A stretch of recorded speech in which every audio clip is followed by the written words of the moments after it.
I got involved, in the last 3 years. Our group, Friends of Cedar Mesa, we worked with the PLI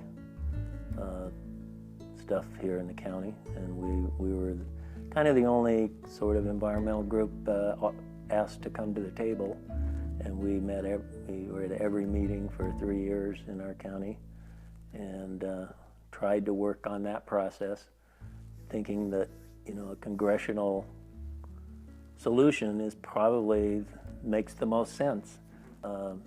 So we worked hard in that process, but obviously came to the conclusion that it wasn't going to work.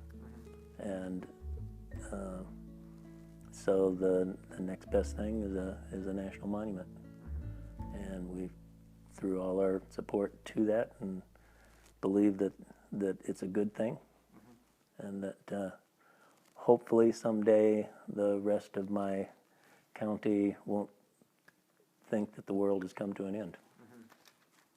If the people feel that they've had an input and it's partly their idea, then they feel like they've been considered and they'll buy into it. I think one of the other things that kind of crunched us in San Juan County was the illegal ATV that the county commissioner participated in. I think we lost some of our credibility in Washington due to that. I think it weakened our position. When Commissioner Phil Lyman decided to do an illegal ATV tour through Recapture Canyon, that became a real concern. He was trying to put a council together, land planning council together. At the same time, he was planning an illegal tour, and to us, that was not a good planning process. You don't do that with tribal people. That's unorthodox. You might just say it was stupid. And we told him that he shouldn't sponsor that tour, and he shouldn't have it. We pleaded with him, but he went ahead and did that. And as everybody knows, he went to court and he was convicted. Well, on the other hand, I wish that our PLI initiative could have worked, could have succeeded. It didn't, and that's that. And so now it's let's get behind and make this work. So how do you... Not much is going to change, in my opinion. This place is already being managed with permits for if you want to go backpacking in a canyon. They only allow so many people in a day, and there already are user fees for that. That's been happening for several years. Hunting, all of those things are going to continue here. And it just really bothers me that so many people have been convinced that that's not the case.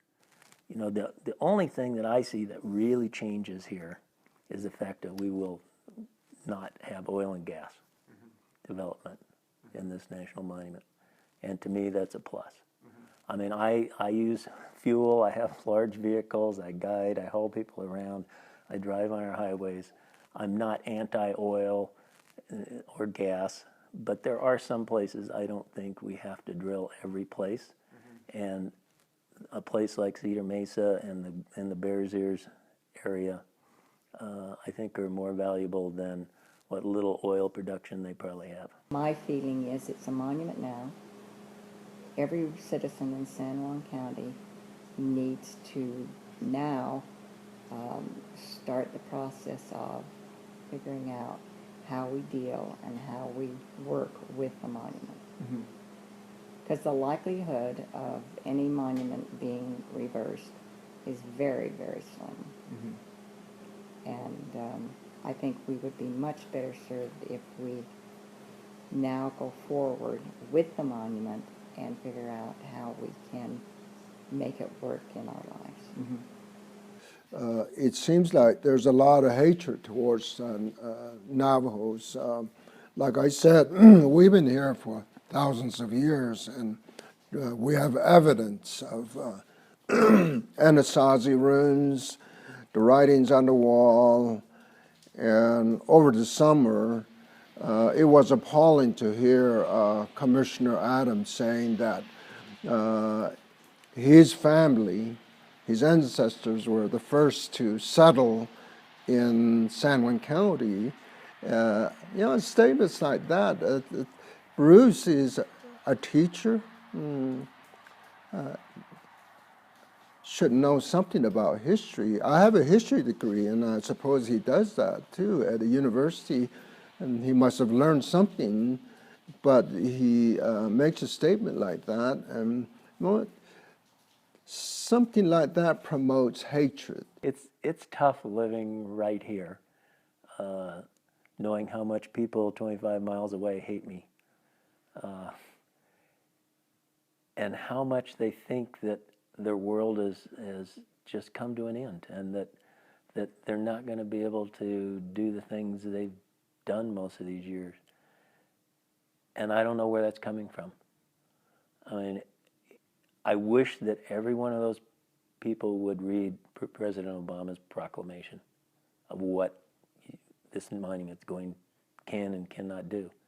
And virtually everything they seem to think is going to be taken away is guaranteed in the proclamation. Grazing, wood gathering, native plant gathering, all of those things. For some reason, the Native American opposition is not reading the document. They're saying the same thing over and over. You can't do that, you can't do that. I want to freeze to death, and I can't collect wood anymore, or something like that. Here again, people listen to leaders. I think Commissioner Benally needs to read the pamphlet and explain that to the non-Native Americans who are resisting the monument because of that. And Secretary Jewell basically told them that traditional use will continue. Everything will remain the same. I just don't see much changing here, other than, the problem, if we don't get funding and stuff, the increased visitation without the management to go with it. Making a monument, hopefully, I think everyone's hope is that it would protect these ruins.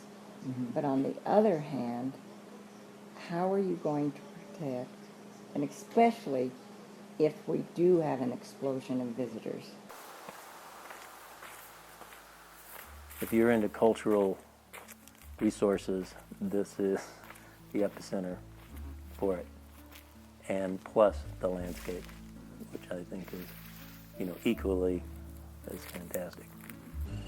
This had been a sleeping beauty down here that no one knew about, and then it was awakened, and everyone, and it is beautiful, and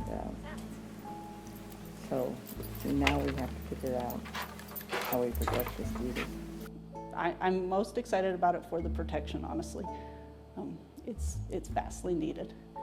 And, we've tried long and hard to get protection in other ways, and it just hasn't worked, something's got to be done to just generate more respect, and cultural respect, and environmental respect. We live in a beautiful area. I don't want to see it trashed. Actually, our work now is just starting. It's more important now than ever. I mean, we have management plans to work on. Yes, we got to hopefully convince the next upcoming administration that this also isn't the end of the world, and that they need to support this and fund it, and make this one of the finest national monuments ever to come down the line. And really, truly protect the cultural resources here. It's public land, and I have to respect what they're doing. They need to respect what I'm doing, and for all user groups to get along, if we just feel that our activity is the most important, then we'll never get to where we need to be.